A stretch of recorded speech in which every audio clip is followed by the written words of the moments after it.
Future Talk, Multilateralism in Crisis, a Call for Renewal, the United Nations 80 Initiative. Please welcome to the stage, Luke Feltham, from Mail and Guardian.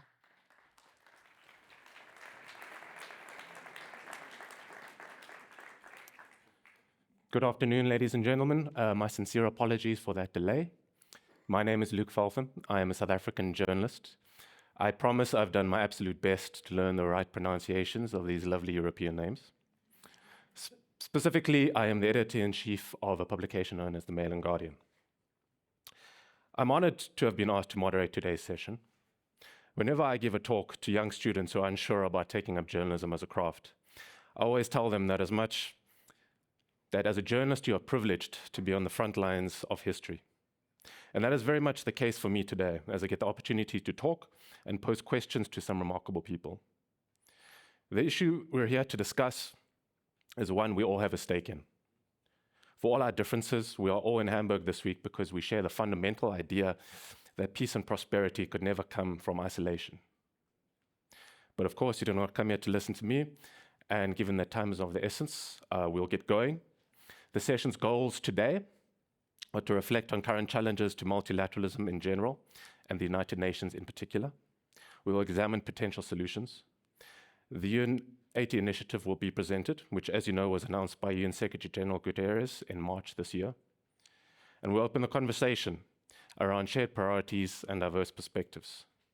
We'll now listen to a voice from civil society, giving us context on why we're here today. We will then move to the keynote. That will be followed by 2 impulses, and from then we'll jump straight into our panel discussion. We'll then hear some closing remarks before, of course, we get to our family photo. So without further ado, can I give the stage to our first speaker, please? Achim Steiner. He represents civil society and is a youth engagement advocate and climate activist.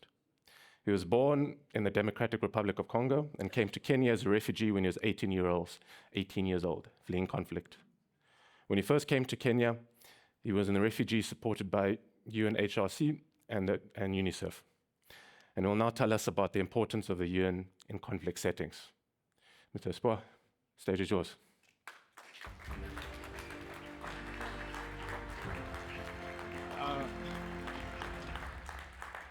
Thank you very much for being here. Distinguished guests of honor and the minister and everyone, you're welcome. My name is Achim Steiner, and I'm here as a Congolese who flee from his country due to some conflicts and become a refugee in Kenya due to some conflict, but fortunately I'm here today. UNHCR and other agencies and UN in general are still doing the good work. Recently, I visited a refugee camp in Kenya, which is called Kakuma, where there is more than 14 nationalities, including Somali, Burundian, Congolese. And I saw at the first hand the good job of UN, the good job of UNHCR and other UN agencies and what they are doing. I was very astonished to see how this amazing work is under threat now due to this liquidity crisis, which is happening now around the globe. I'm here, I've benefited from the UN work. In different sectors, including UNDP, UNHCR, I don't want to mention all of them. And I can say that UNHCR with other partners, they are doing an incredible work, very, very incredible work. If you try to visit and go on the ground, you will witness and see what is happening, and you'll say that this UN shouldn't be facing this liquidity crisis which they're facing now. As you see me here, I can say that UN still need a continued support because this is really life, and they're also really people. Making close or stopping this initiative or supporting the UN will make more harm than support, because once you see the crisis which is happening in the Gaza, in Congo, in Sudan, and in other parts of the world, you realize that these people, what they are doing, it's really amazing. UN supporting these people under crisis. Putting this system on the threats will do more harm than benefits. I'm the one of the people who benefited from that support, and I will urge everyone to do and make a continuous support to the UN program. Thank you very much.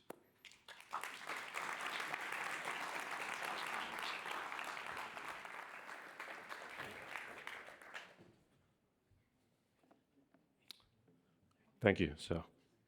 We'll now move on to our keynote address. Reem Alabali-Radovan is the German Minister for Economic Cooperation and Development. I believe she's here. While she is here, she will present her 5 priorities for the UN80 initiative. Minister, please can I welcome to the stage.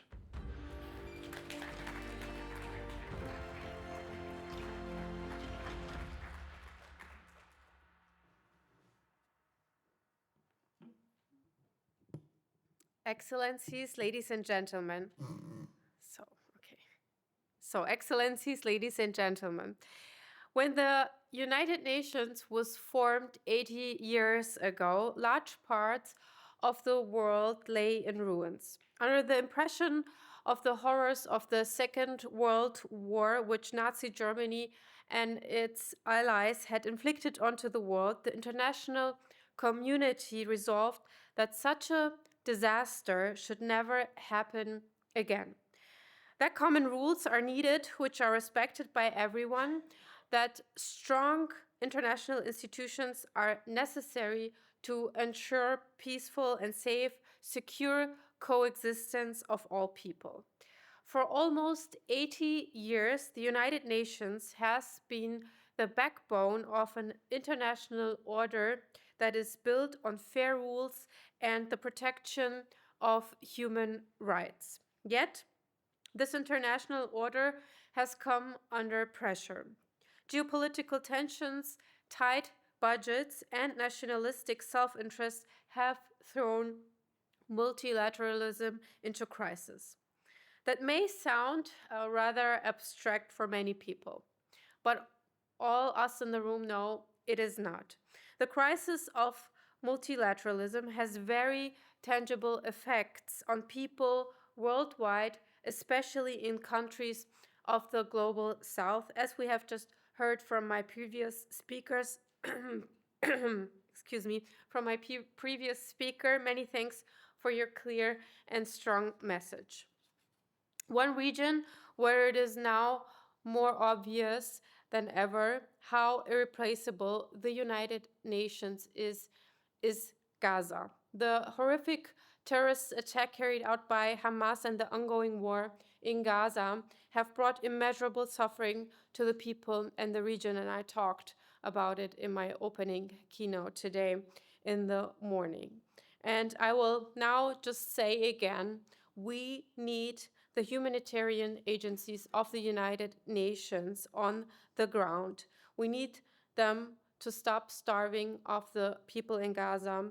And I spoke about that with the UN Secretary General Antonio Guterres about the situation in Gaza and about the current crisis of the United Nations when we met about 2 weeks ago.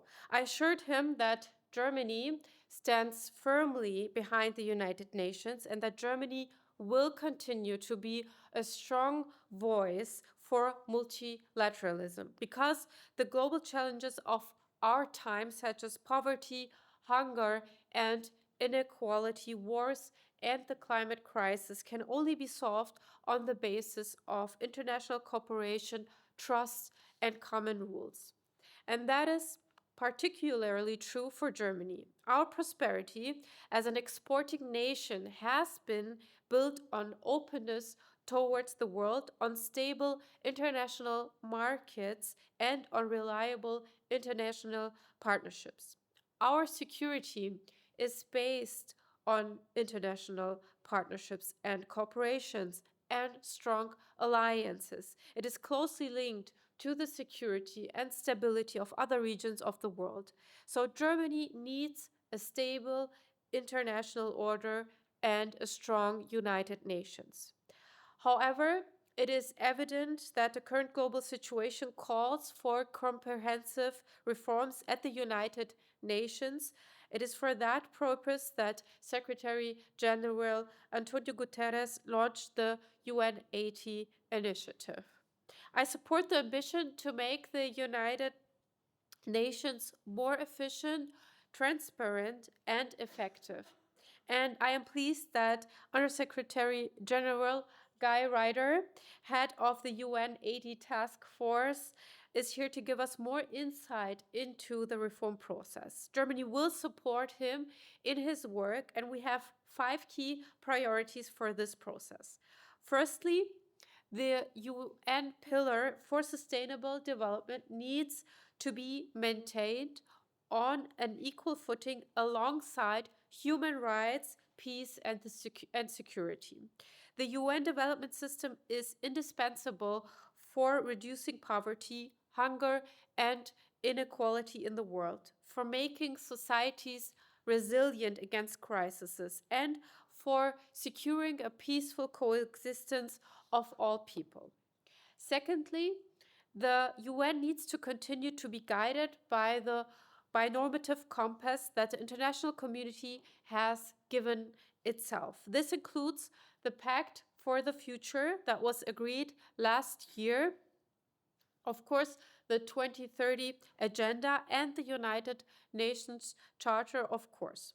The international community must not settle for less than exactly these achievements. The same is true for the progress on human rights, gender equality, and climate action that has been achieved over the last years and decades. Thirdly, the UN organizations must reduce unnecessary duplication and redundancies, overcome silos, and improve UN-wide cooperation. All measures taken must be aligned with the goal of making the United Nations more effective. I'm sorry, I hope you're not disturbed by the lighting here. So all measures taken must be aligned with the goal of making the United Nations more effective and coherent when it comes to reducing poverty, hunger, and inequality, and securing a livable planet. Fourthly, we need less competition among UN organizations when it comes to raising funds. Competition for ideas is very good, but joint implementation needs to be given greater attention. The donor community must, of course, also play its part, working with less or softer earmarking and providing more in core contributions. And fifthly, the United Nations needs to become more representative and inclusive. The member countries, big and small, north or south, east and west, must be included in the reform process, because a reform of the United Nations can only be successful if it is backed by its member countries.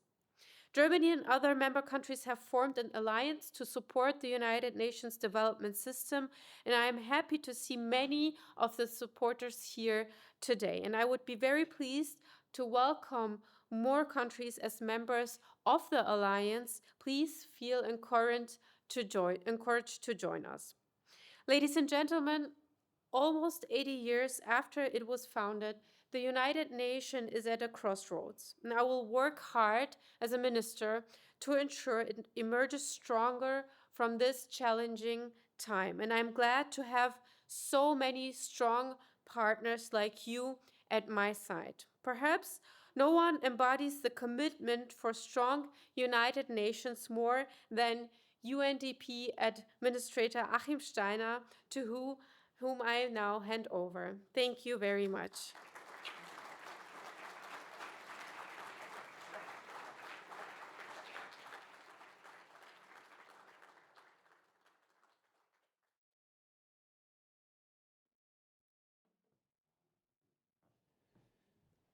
Oh no, I have a microphone. Yes, I was just going to say, how will you hear me? Minister Excellencies, dear colleagues, let me first of all say my dear colleague Guy Ryder is here. We are comrades in arms, but he is the one who is carrying the UN 80 effort, so let me hand to him in a moment the task of sharing with you what it is that the Secretary General has envisaged, what we as leaders in the UN system have now embraced as an urgent task in looking at a disturbed multilateral landscape. Minister, you listed a number of principles, and I will pick up on two in a moment, but let me also say, as a deeply convinced multilateralist, The narrative about the UN in crisis is indeed a narrative that has taken hold. The question is, how has that crisis come about? Who is causing that crisis? And how are we going to move beyond that crisis? Why do I say this? Well, on one side, we can simply basically acknowledge that a lot of the crisis that is unfolding right now is actually a defunding of multilateralism. It is driving a financial crisis in the UN. And some might say, well, maybe that's not the worst thing. Every now and then you have to go through a crisis. We spent 8 decades building up an architecture of the international rule of law that you mentioned, of our humanitarian system, our UN development system. Do you really believe strangling that system to the point of not being able to function anymore is a good way to drive reform? I don't. And to some individual member states, this is more a moment of political expressionism. That is the freedom of every country to do so.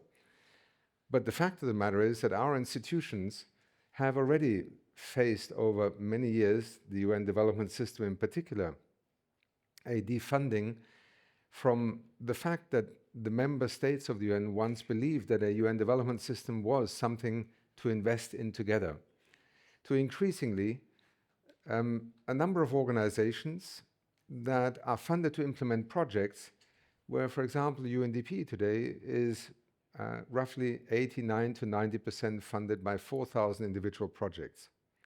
But we are judged as if we were an institution that has a strategic plan, that has a strategy for implementation, and yet we have to almost create ex post facto a rationale for where we are engaged. Nevertheless, we are a committed part of the UN development system, in fact, a backbone to the development system. But the financial crisis that is now looming over the UN, in particular with the threatened withdrawal of funding by the United States, moves us from a point of eroding our multilateral architecture to actually fundamentally threatening its viability. And that is something that the other member states need to face very quickly now, because it is they who together created the United Nations. There have always been individual member states that, for reasons, that are in their national sovereignty, sometimes engage more, sometimes less. But the other 192 member states are also called upon right now to ask themselves, how do we move this architecture we have built, this extraordinary platform for collaboration, with all its faults, through this very intense period of uncertainty? How do we reform it? And in particular, and this is my parting message as I, in a moment, hand to Guy, how do member states take responsibility for some of the critiques that have come?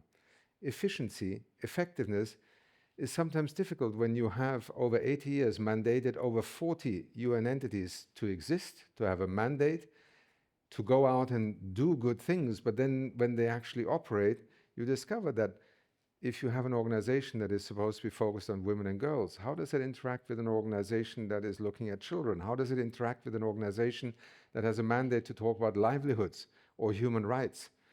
It is time also for member states to, I think, alongside the UN80 process that the Secretary General has triggered, to take ownership of the question, what kind of United Nations do you want in the future? How should the organization reconstitute itself?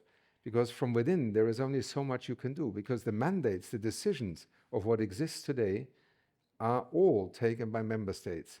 So it is the coming together of a, yes, financial crisis, but also a moment in which we know that the system needs to be reformed, it needs to be streamlined, it needs to be made future ready, where I appeal to you, and particularly Germany, having brought together an alliance of engaged partners and investors in the UN development system, to mobilize the UN membership in terms of its member states, to see that this is an architectural moment, not just a financial crisis management moment. Thank you.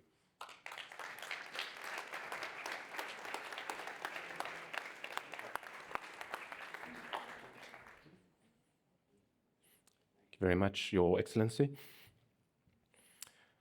Guy Ryder, His Excellency, is Under-Secretary General for Policy in the Executive Office at the Secretary General at the United Nations headquarters in New York. He leads global policy coordination with a focus on the Summit of the Future and its follow-ups, and ensures strategic alignment with the Executive Office. He is also the head of the internal UN 80 task force. He will introduce the big changes that the UN system expects. Under Secretary General, thank you.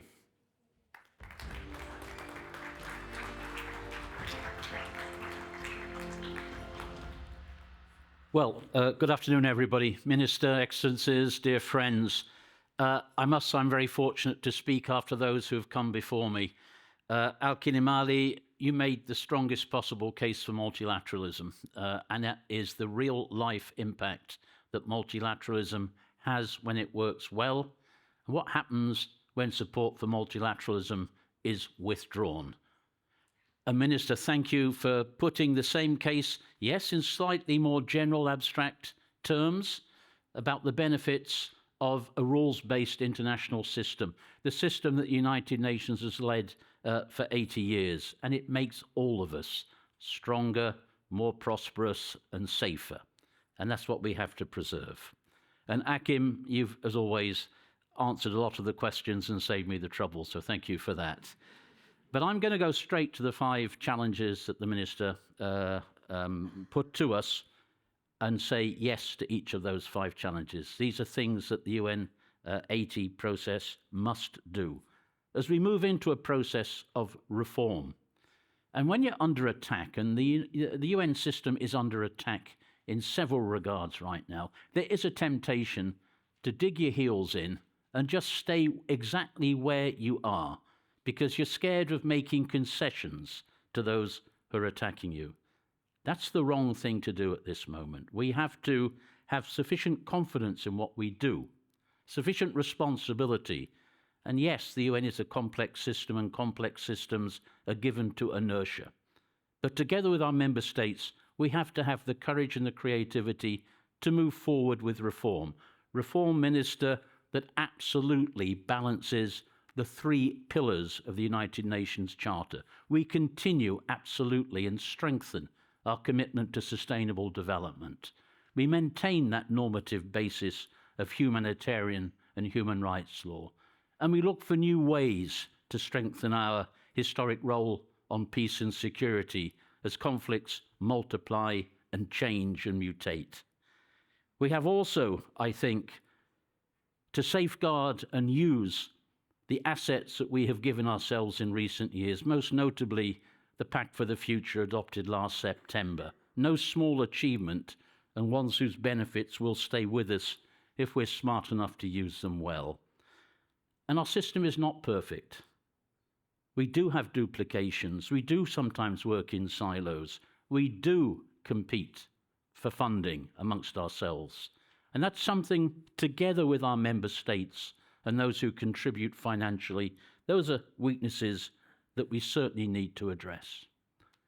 And constantly, the United Nations, an organization that began 80 years ago with 51 member states and today has 193, a world transformed. We have to make sure that our system represents the world as it is and includes everybody. So what is UN 80 going to do? Well, firstly, we are going to look for those efficiencies and improvements that we need to extract from the system. We have always to do that, but perhaps most urgently at a time of great financial pressures. So we're going to take on that task. We're also going to look at all of the mandates that our member states have handed down to us. The masses, and they are masses, of resolutions and decisions from the General Assembly, from the Security Council, from ECOSOC, from the Human Rights Council. We did an analysis of our budget for the last year, underpinned by no less than 3,600 mandates. Very few of our member states have a clue what most of those mandates are. It's up to us to make some sense of all of this and put much more purpose and clarity behind the work that we do. And we're also going to look at the architecture of this remarkable system, as Achim has just said, that has evolved over 80 years. But is that system, is that multiplicity of entities and their interrelation today exactly what we need today? Certainly it could never have been foreseen in 1945, and maybe it would have surprised the founding fathers and mothers if they saw it today. Now, we're working hard on all of these work streams, but there's one thing which is frequently forgotten about the United Nations. Yes, the Secretariat, the Secretary General, is leading a process of Secretariat-initiated reform. We're working at that. We're going to put to our member states the evidence of what we find, our ideas for change and improvement. But in the last instance, it is our member states, quite properly in a democratic system, who will decide what we change, what we keep, where we go, to create a UN system which is truly fit for the future, one that is capable of discharging the responsibilities of the UN Charter in today's changing conditions. This is a shared responsibility. It is urgent. Our Secretary General wants to see results in the coming months, and it's for us, I think, to rise to those expectations, not just of the Secretary General, but of the millions and the millions who rely and expect the UN to do its job and to do it to the best of its capacities. Thank you.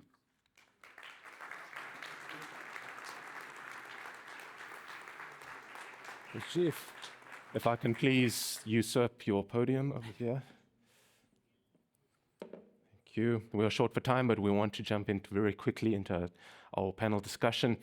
If we can also join us on stage, can we please have Her Excellency, the Secretary General of the East African Community, Veronica Nduva.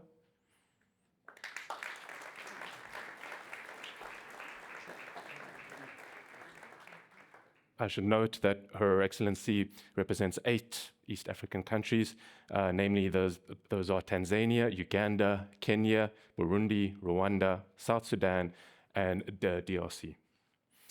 Then our final panelist, can I please get Her Excellency Natasha Smith, the Australian Ambassador.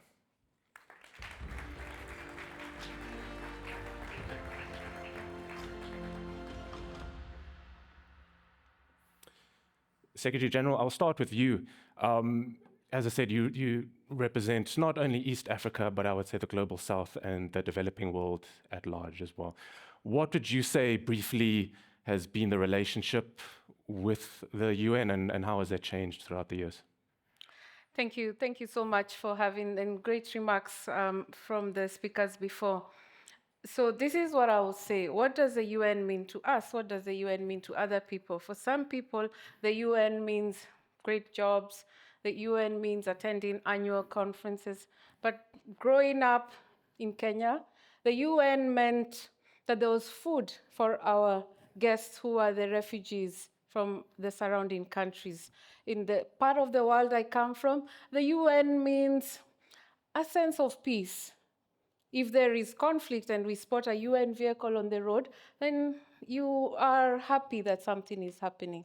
So the UN to us means that place that we can coalesce to discuss. But here's another perspective. When the UN was formed in 1945, a number of African countries, I dare say most, were still under colonialism. Ghana was our first African country to get independence, 1957. So that means we were not in the picture when the United Nations was formed. And for us, we see a body that we belong, that we are part of, but we are not party to. We are not party to the decisions. We are not party to the processes. And therefore, a great opportunity. I was listening very keenly to the Undersecretary as you discussed, and I see opportunities, and I'm sure we will be able to talk about that. But for me, I see this year, October this year, as a great opportunity to have us in there, to have us be part of the discussion, and to finally be part of what we've always belonged to. Thank you. Thank you.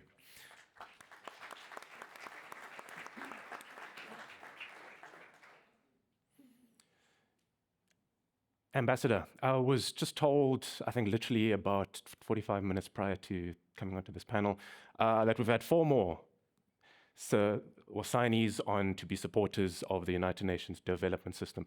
One being, of course, Australia, New Zealand, Canada, and Switzerland. Can you tell me why did Australia decide to join? Yeah, thank you. If I could first thank Germany and the other hosts of this wonderful conference, and also Germany for the initiative of the declaration. From Australia's perspective, we're a long-standing supporter of the UN, of the multilateral system. We believe very strongly in the fact that we're better off when we have such an international system, and that if we don't have those rules, norms and standards clear and consistently applied, if we don't have cooperation, we can't address global challenges, and that we'll all feel, every state will feel the negative consequences if the international system was to break down. And so we see ourselves at a very pivotal moment. We're very supportive of the UN at 80 initiative, and we see the sustainable development pillar as a critical part of what the UN delivers. And so it was very easy then to really join with this declaration, because I think it says important things about what those of us that are joining it believe for the system. And we take the responsibility that Guy has thrown out to all member states. We believe in the system, and if we believe in the system, then we have to be part of the solution. And I've been involved in multilateral issues for a lot of years. I'm looking forward to UN at 80, but also UN at 90 and UN at 100. And if we don't get it right this year, then we jeopardize all of that. And we're not thinking of this just in terms of what the UN and multilateralism delivers for us, but also for all countries, but particularly those in our region, in the Indo-Pacific. And we think that the reform process has to be inclusive of all. And what the UN looks like from this process also has to deliver and be inclusive for all, no matter where the countries are in the world. Lovely, thank you. And the Secretary General, when the Minister was up here, she spoke of a crossroads that the United Nations is at. Can you illustrate for us what either sides of those crossroads look like and how we make the appropriate choice? Yeah, we often say we're at a crossroads, don't we? And if you get at enough crossroads, you end up where you started off. So we have to be careful to have a very clear idea of where we want to get to with the future of the UN. And I think the clear compass in all of this, and it was referred to at the beginning of our conversation, is the UN Charter. At one point, the Secretary General has said, and he was asked, what is the scope of UN 80? He said, everything's on the table except the Charter, except the Charter. Mm-hmm. So where are we trying to get to?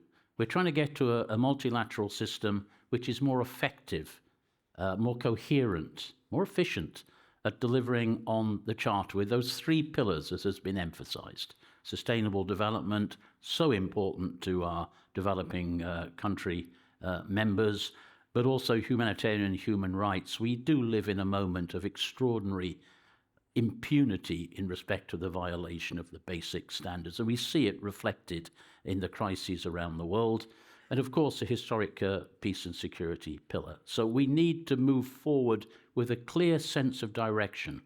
We know where the signposts need to take us. They need to take us to that better multilateral future where the principles that we have laid out 80 years ago have instructed us to continue. But I do take the point, and I want to reiterate it, that how we do that also depends on making sure that all of our member states, 193 of them, are properly represented. They are party to as well as part of the system. I have it right, Secretary General. And this matters. It matters in the United Nations. It matters in the, what to many may seem, interminable discussions about reform of the Security Council. It also matters in the governance of the international financial institutions, where there is a historic underrepresentation of those who are sometimes on the sharper end of international financial decisions. Thank you. Well, we are running low on time, but as a journalist, I can't resist but to ask you, I mean, can you give us a bit of an insight onto how those conversations have looked to address some of that underrepresentation? As the Secretary General mentioned earlier, I mean, it's been a common sentiment in certain parts of the world that has not always been the case. Well, we do magic tricks at the United Nations. One of the magic tricks is all permanent members of the Security Council those well entrenched in the Security Council and wield the veto, all have pronounced themselves in favour of reform of the Security Council, and yet they manage to act in such manner that it doesn't happen, and they're pretty sure that it will not happen in a foreseeable future. So sometimes the feeling of change and reform is one of frustration. There's no hiding away from that. And I think this looks pretty bad in the public eye. When we see a Security Council which is unable to pronounce itself effectively on many of the key issues of the day, I think the UN is judged by those deficiencies, sometimes excessively so. So it's time to move on, and I'm hearing messages again. We got a good language out of the Pact for the Future, that the historic injustice towards Africa embodied in current arrangements, it's finally time to make that move. And it may just be the moment. And if we are serious about the crisis we're faced with, and if we're serious about moving forward from it, then we have to tackle the issues where we've fallen short in the past. This is one of them. Thank you.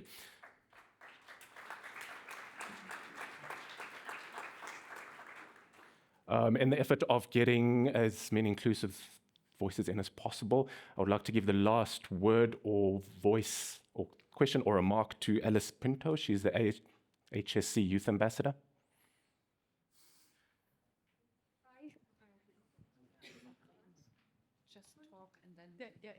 Hi. Okay. Thanks for this space. My name is Alice Pinto. I'm from Ecuador. And I speak today as a young leader from Latin America and as someone who have been shaped by conflict, inequality, and climate crisis. As UN turns 80 and reforms takes place, I must ask, where is job in the progress, we should say? Our generation will face the consequence from today's decisions for more than those that I'm seeing here on this panel, and yet remind that larger disclosure from real influence and climate challenge, our greatest global challenge, must not be sliding in reform progress. We can't afford delay or silence. And at the same time, as a general activist, I'm deeply concerned by recent actions from some UN agencies, and that refers such as ILO, and removing gender inclusive language from their platforms. So we are observing, and we are asking, why is this happening in this moment that we are multilateralism will be bold and inclusive, and these steps are seen like a return, not a progress. And well, so I ask, how will you ensure that climate action remains central UN reform?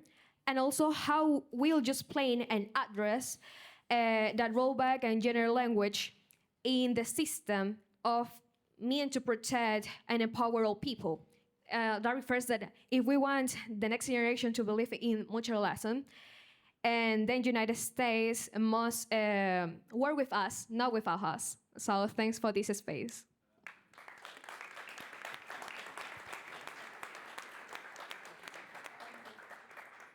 We are officially up, but can I ask for a very quick response if there is one to be offered? Or, well, the bell has pronounced that that's not possible. All right. Sorry about that, but perhaps we've got closing remarks. Perhaps, Minister, you would like to touch on that. Thank you. Can I please ask panelists to stay on stage? Sorry, we're going to take a photo briefly after the closing remarks. Thank you.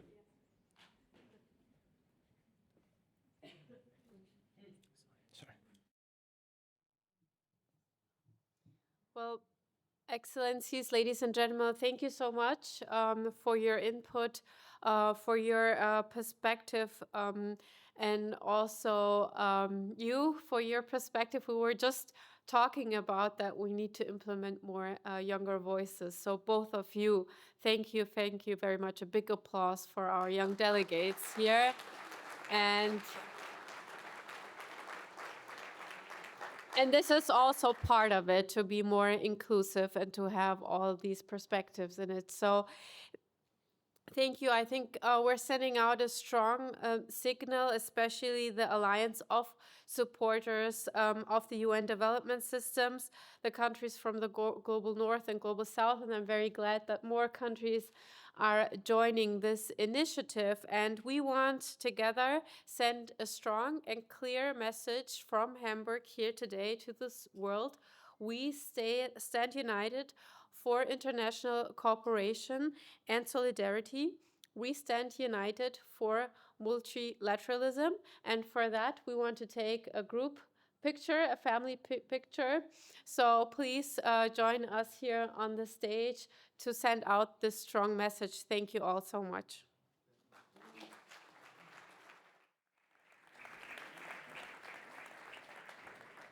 So, do I have a mic? Thank you, Minister. Can we please get up for the family photo? Can I please get His Excellency Yadir Salazar Meir, Ambassador of the Republic of Colombia to Germany? If you can just come up as I call your name, please. His Excellency Antonio Jose Lehmann Guterres, Ambassador of the Republic of Costa Rica to Germany. His Excellency Andrew Mitchell, Ambassador of the United Kingdom to Germany. Miss Evelyn Coulomb, Chargé d'Affaires at the Embassy of Canada to Germany, Mr. Pavel Jaworski, Consul General of the Republic of Poland in Hamburg, Ms. Higa Halland, Director General of the Department for Sustainability in the Norwegian Ministry for Foreign Affairs, Karen Murray of New Zealand Foreign Ministry, Divisional Manager for Developmental People and Planet, Her Excellency Nicole Ruda, Ambassador of Switzerland, Sophie Vallet, Head of Division for Development at the French Ministry of Foreign Affairs. We would also like to acknowledge and extend our appreciation to the additional countries that support the Declaration of Intent. That would be France, Ireland, Morocco, Peru, and Spain. Achim Steiner and Achim Steiner. And Achim Steiner, please. His Excellency. So we are from Peru. Please get the Ambassador of Peru as well. And one last round of applause for everybody. Thank you very much.